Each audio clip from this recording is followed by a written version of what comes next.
The Comet is the signature attraction at the Great Escape. This is easily the park's best roller coaster, and it's quite fun too. This Philadelphia toboggan coaster's creation not only has an important place in the Great Escape's lineup, but this coaster has a rich history few coasters can match. This coaster was a mainstay atop wood coaster poles in the 1990s. In fact, it won the Mitch Hawker pole twice. But the coaster has somewhat fallen into obscurity over the past decade. Is Great Escape's location to blame, or has something happened to the Comet? Find out in this review of Comet. The Comet's history starts not as the Comet, but as the infamous Crystal Beach Cyclone. Designed by Harry Traver, the Crystal Beach Cyclone opened in 1926, and it was known to be one of the most fearsome and aggressive coasters of all time.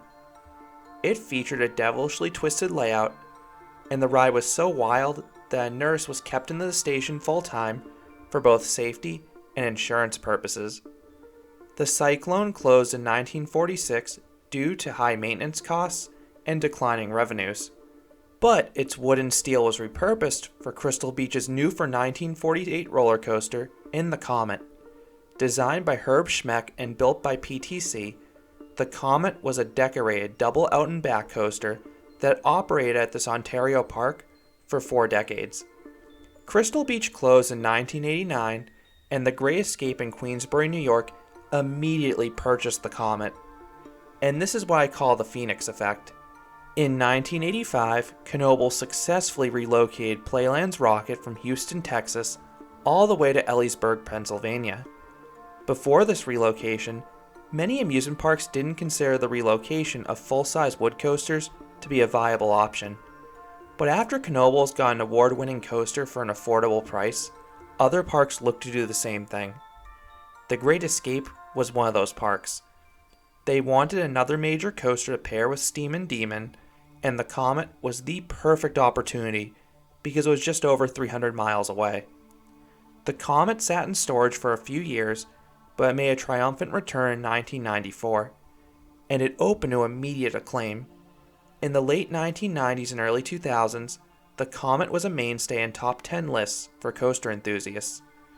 In fact, the coaster claimed the top spot in the Mitch Hawker Wood Coaster Poll in both 1994 and 1995, and it also placed in the top 10 for Amusement Today's Golden Ticket Award polls as late as 2001. But now, it struggles to make the top 25 of the same polls, and it even seems to be an afterthought in coaster lists amongst enthusiasts. So what happened? I think there are a few factors. 1. Bigger and better wood coasters opened. When the Comet opened, CCI was still in its infancy stages, neither Gravity Group nor GCI existed, and none of us knew what a prefab or topper track wood coaster was going to be. 2. The Great Escape's location. This Six Flags park is located at the base of the Adirondack Mountains, near Lake George. As a New England native, Lake George is an annual trip for me. I love the region, but I realize it's not as accessible for other coaster enthusiasts. Great Escape requires one heck of a detour on most coaster trips, and since Comet is no longer considered a top-tier wood coaster, it has become less of a priority for coaster enthusiasts to make it there. 3. The Comet has gotten worse. Six Flags does not have the best reputation for maintaining wood coasters, but to the Great Escape's credit, Comet still runs smoothly. However, over the past 3 or 4 years, Comet has started running a lot slower. In its prime, every single hill used to offer airtime throughout the train. The coaster would have me bouncing out of my seat like a Mexican jumping bean. But over the past few visits, it just doesn't have the same power. Half of the hills no longer have airtime, and the hills that still have airtime tend to have weak floater airtime now. As someone who has ridden the coaster countless times over the past 2 decades, it is a bummer to see this ride running as a shell of its former self. And the weather conditions are not at fault. The weather conditions have been about as optimal as possible for a wood coaster when I ride Comet. All my visits have occurred in the heat of summer. That being said, the Comet is still a fun coaster in its current state. It is easily the best coaster at Great Escape. Despite this, Comet usually has the shortest line of any coaster at this park. It's not uncommon to see this ride with a shorter wait than even the kiddie coaster. The biggest reason for this is the Comet's throughput. Pretty much every coaster at Great Escape has awful capacity. Most run just one train, or in the case of the Alpine bobsled, it runs just a few small cars, if it's even running. Meanwhile, the Comet sports two 24-passenger trains, and even on the lightest of days, this coaster will always operate both trains. This makes it a walk-on most weekdays, and even on the park's busiest of days, it usually isn't more than a 15-minute wait, and that's even if the ride has a full queue line. Dispatches are okay on Comet. There are a few things that can slow this crew down though. One, the exit gate is a large, manually sliding gate that the operator has to move back and forth after each cycle. I am stunned Great Escape's signature coaster doesn't have an automatic gate like most parks. 2, the park's skip the line pass system comes up the exit. Those using the Go Fast Pass can board every other cycle, and the park needs to hold the entry gates while these people pick any row of their choice. This is what usually causes the coaster to stack every other cycle. 3, the park now does separate seatbelt and lap bar checks. They used to do these concurrently, but now they're done separately, which does slow things down. Now if you want to marathon this coaster without getting off, it is almost always a walk-on right after the park opens and right before closing. Comet has a really weird location in the very back of Great Escape. You actually have to go through the water park to reach it. And to the park's credit, Comet is seemingly always ready to go at park opening, despite how they probably could get away with a staggered opening for this one. The Comet's queue line splits off early into a section for the front 2 cars and the back 2 cars. I used to have a slight preference for the back car, but over the past few years, I've found the back to be noticeably stronger than the front. The wheel seats have a few shaky valleys, so if you want a smoother ride, the most optimal seat is probably row 10 or 11. You get the same airtime of the very back row, with less bumps because your butt is not directly above the coaster's wheels, since the Comet has 3 bench PTC trains. Comet has individually ratcheting lap bars like most PTC trains nowadays.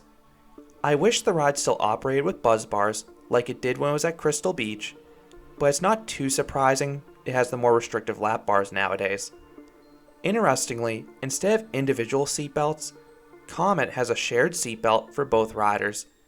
This belt can be tight with 2 larger adults, but it shouldn't be a problem in any other circumstances. Once dispatched, you slowly round a corner and head up the 95-foot or 29-meter tall lift hill.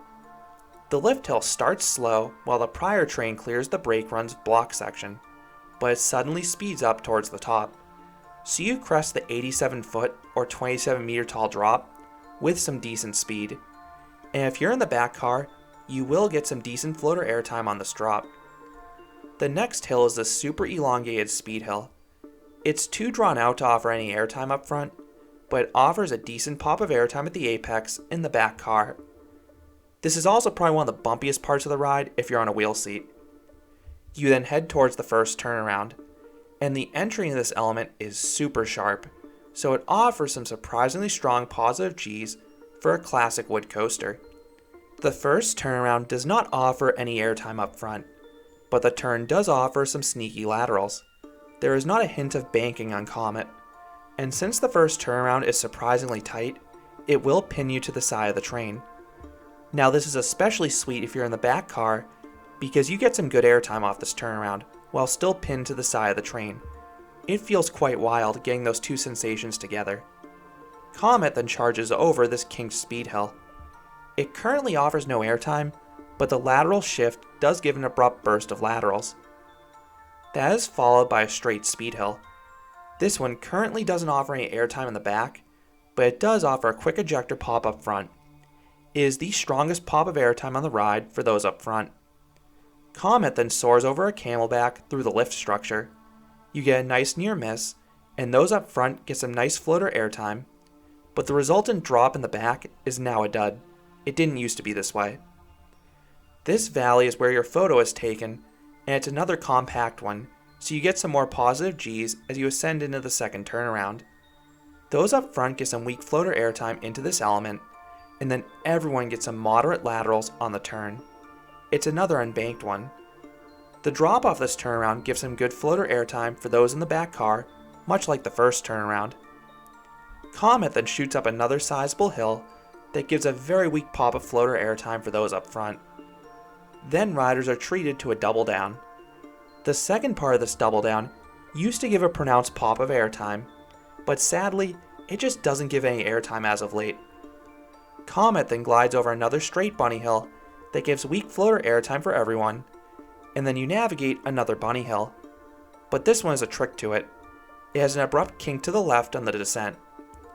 Everyone gets a sudden burst of laterals, but if you're in the back car, these laterals are paired with a very strong pop of ejector airtime. It is the craziest moment on the entire ride because it comes out of seemingly nowhere. Comet then shoots into the third turnaround, and this is where you can really tell the ride is running slower than it used to. This turnaround used to offer some very strong laterals, like the final turnaround on Phoenix. Now, it offers merely solid laterals, and the airtime entering and exiting this element is now non-existent. Comet then zips over 3 straight bunny hills that run alongside the water park. These hills used to give great airtime, but now that the coaster runs slower, you're lucky if you even get a pop of airtime on one of them. It really is a shame because Comet used to have one of the wildest finales of any coaster. Now it's arguably the weakest part of the ride. Comet then hops into the brake run, ending the 4,197 foot or 1,279 meter long ride. This is a very long coaster. So what would I rate the Comet? In its prime, Comet would have easily earned a 9, but based on how it has been riding over the past 3 or 4 seasons, it is earning a 7. Comet is still a fun classic ride. It's fairly smooth, especially for a wood coaster in the Six Flags chain. You just have to watch out for a few of the valleys and wheel seats. And the ride still has airtime. Now it just doesn't have the same quantity and quality of airtime that it used to. Comet used to have good airtime on every single hill. Now you get weaker airtime on roughly half of the ride's hills, and then there is the occasional strong moment mixed in. And the once powerful laterals are now merely decent. Now I absolutely love this layout, and the ride clearly has the potential to be an elite ride. So I hope it can start running faster again in the future. But as it stands as of 2021, Comet is a solid wood coaster. It is not a destination ride, but this historical coaster is the main reason coaster enthusiasts should have Great Escape on their radar for a future trip. So those are my thoughts on Comet, the relocated wood coaster at Great Escape. What are your thoughts on this ride? Do you agree the experience has become diminished in recent years? I would love to hear what you think about Comet down in the comments. If you enjoyed this review, I'd appreciate it if you gave this video a like, and you considered subscribing, because there'll be a lot more roller coaster and music park videos here at Canopy Coaster. Thanks for watching.